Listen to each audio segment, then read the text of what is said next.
बाबू एक चीज याद रखो, दूसरे के पास रखा हुआ धन और किताब में लिखी गई विद्या ये कभी आपको जरूरत पड़ने पे काम आएगा ही नहीं आएगा। मान लीजिए हमारा ही पैसा है किसी मित्र के पास रखा हुआ, हमको इमरजेंसी आ गया, काम नहीं आएगा, वो जो मेरे जेब में है वही काम आएगा। और विद्या जो किताब और नोट्स में लिखी गई ये कभी काम नहीं आएगा आपकी जरूरत पड़ने पे। एग्जाम में वही काम आएगा जो दिमाग में घुसा हो। जिंदगी की सबसे बड़ी खराबी जानते हैं क्या? इस जिंदगी के दो सबसे खराब उसूल है। जिंदगी जब तक समझ में आती है ससुरी आधी खत्म हो चुकी रहती है, ये सबसे बड़ी खराबी। जब तक समझ में आए ससुरी आधा खत्म हो जाता है। और इस जिंदगी में बड़ी खराब 3-4 चीज है। आपकी ख्वाहिश कुछ और रहेगी, मिलेगा कुछ और, सोचेंगे कुछ और बनने के लिए, बन जाएंगे कुछ और।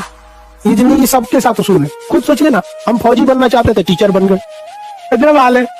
हालांकि फौज में रहते तो मजा ही कुछ और रहता है। अगर आप 2 साल जिंदगी का 1 से 1.5 साल जो जिंदगी को होते हैं, इसे अगर आप सादा बिता दिए ना तो पूरा आगे की जिंदगी रंगीन बीतने वाली है। और अगर इसी को रंगीन कर लेंगे ना, तितलियों के साथ उड़ के जिंदगी भर कौवा बन के जीना पड़ेगा। जहां बोलेंगे कहाँ कहाँ गरिया गए।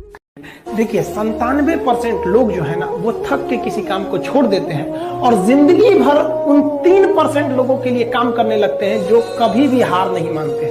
मेहनत बता देता है कि परिणाम कैसे मिलेगा, वरना परिणाम तो बताता ही है कि आपका मेहनत कैसा। वक्त जब बिगड़ता है तो गूंगे भी बुराई करने लगते हैं। जब लोग बराबरी नहीं कर पाते तो पैरों के नीचे खुदाई करने लगते हैं। इस देश में कुछ ऐसे लोग हैं ना जिनको अपने बारे में मतलब नहीं है, लेकिन दूसरे के बारे में टांग वो ज्यादा लगाएंगे। उन लोगों से कहते हैं भाई दूसरे के ऊपर पीएचडी करने से बेहतर है खुद के ऊपर ग्रेजुएशन कर लो, ज्यादा अच्छा रहेगा। किसी के घर में लड़का होता है और लड़की होती है, ज्यादा खुश किससे होगा? ईमानदारी से। ऐसा नहीं कि लड़कों ने कोई सिंहासन पहन के पैदा हुआ, उसको पता है कि कुछ करेगा लेकिन सफल होगा ही होगा। लड़की सब में ये चीज वो साबित नहीं कर सकती। मौका आपको दिया है, साबित करके दिखाइए कि आप लड़कों से कम नहीं।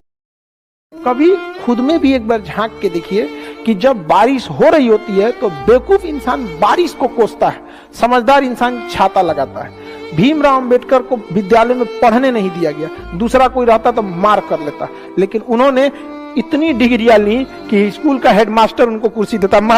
अभी बहुत सारा टीचर लोग हमसे खफा है, स्पेशली दिल्ली के लोग, हाँ बहुत खफा है यहाँ पे। अब तो नमस्ते करने पे भी जवाब नहीं देते हैं लोग।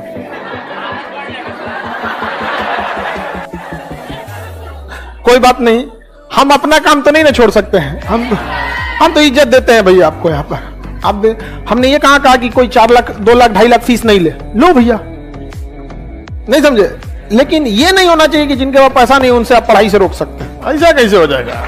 कभी खुद में भी एक बार झांक के देखिए कि जब बारिश हो रही होती है तो बेवकूफ इंसान बारिश को कोसता है, समझदार इंसान छाता लगाता है। भीमराव अंबेडकर को विद्यालय में पढ़ने नहीं दिया गया, दूसरा कोई रहता तो मार कर लेता, लेकिन उन्होंने इतनी डिग्रियां ली कि स्कूल का हेडमास्टर उनको कुर्सी देता। महाराज बैठिए, आप बैठिए यहाँ पर, समझ आएगा? आप पढ़िए लिखिए, उस जगह पे जाइए और आप उस चीज को दूर कीजिए। तो आप समझिए कि अगर आप दबिएगा तो लोग दबा देंगे आपको। इसलिए आप पढ़ाई लिखाई कीजिए। शिक्षा उस शेरनी का दूध है जो पिया है वो दहाड़ा है। इस दुनिया में आपको सबसे बेहतरीन ढंग से जानती है कोई तो आपकी माँ। वो और दुनिया से आपको 9 महीने पहले से जान रही होती है। कहा जाता है कि मेरे नसीब में एक भी गम न होता अगर मेरी तकदीर लिखने का हक मेरी माँ को मिला होता है। माँ बचपन से पाल के बड़ी होती है। यही ना है छोटका, बड़ा होके क्या बोलेगा? My wife my life. गजब।